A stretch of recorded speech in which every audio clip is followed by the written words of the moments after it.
আমার মেয়েটা দুপুরে ভাত পর্যন্ত খাওয়া যেতে পারে না। আমার মেয়েটা রেজেকে এক মুঠ ভাতও জুটলো না। 6 বছরের শিশু নিশাত জাহানকে হারিয়েই এইভাবেই স্কুল ড্রেস নিয়ে কাঁদছে বাবা মা।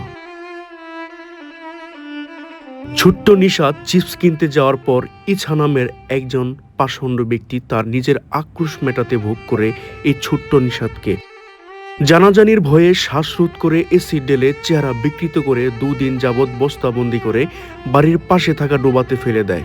এরপর কিছু লোক জানতে পারে এটা নিশাত জাহানের মৃতদেহ।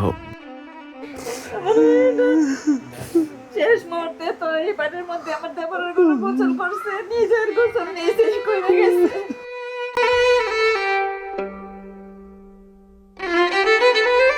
মেয়ের মৃতদেহ দেখে মায়ের অন্তর ফাটা আর্তনাতে আকাশ ভারী হয়ে যায়। বাবা প্রবাস থেকে মেয়ের দেহটাও দেখতে পারেনি। স্যার স্কুল ড্রেস প্রতিদিন সকালবেলা স্কুল ড্রেস পরে স্কুলে যাইতো। এই ঘটনাটি ঘটেছে ব্রাহ্মণবাড়িয়ায়। মিরপুরে রামিসা হত্যার কিছুদিন আগে এই ঘটনাটি ঘটে। রামিসা হত্যার বিচার 19 দিনে মিললেও প্রায় 2 মাস সময় ধরেও এই বিচার পাননি নিশাত জাহানের পরিবার। আজও নাকি ডিএনএ টেস্টের রিপোর্ট পায়নি বাবা মা। আপনার হচ্ছে এই মামলাটা ইনভেস্টিগেশন করছে পিবিআইর কাছে সে জানতে গেলে পিবিআই এটাই বলেছে যে ডিএনএ টেস্টের রিপোর্টটা এখনো আসে নাই। আজ দিবে কাল দিবে এমন করে যাচ্ছে তাদের জীবন।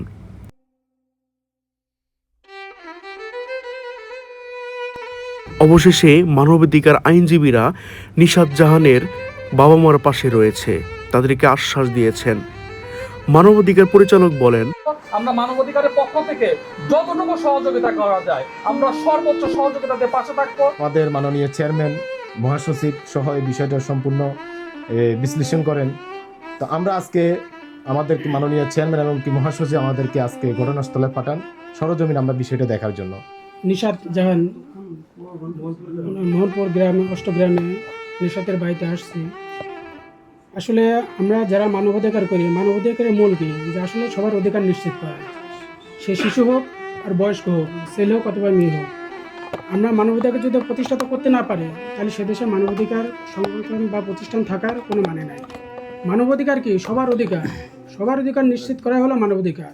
আইনজীবী জামিলা খাতুন বলেন, সরকারের কাছে প্রধানের কাছে আমি আহ্বান জানাবো রামেসার হত্যার বিচার যেমন একটা নতুন ট্রাইব্যুনাল গঠন করে নতুন সংশোধনী এনে উনি বিচারের আওতায় এনেছেন। রামেসার 19 দিনের মাথায় অপরাধীকে মৃত্যুদণ্ডিত করা হয়েছে, সেরকম নিশাতের মামলাটাও আমিও চাই যে দ্রুত সময়ের মধ্যে 19 দিনের মধ্যে আমাদের দাবি 19 দিনের মধ্যে নিশাতের মামলার বিচারের সমাধান করার জন্য। এই দেশে ভাইরালের পর হত্যার বিচার হয় এমন দাবি করেছেন এলাকাবাসী এবং এই বিচার 1 মাসের মধ্যে না হলে তারা বিশ্ব রোড দখল করবে এবং বড় ধরনের মানববন্ধনের হুঁশিয়ারি দিয়েছে সরকারকে।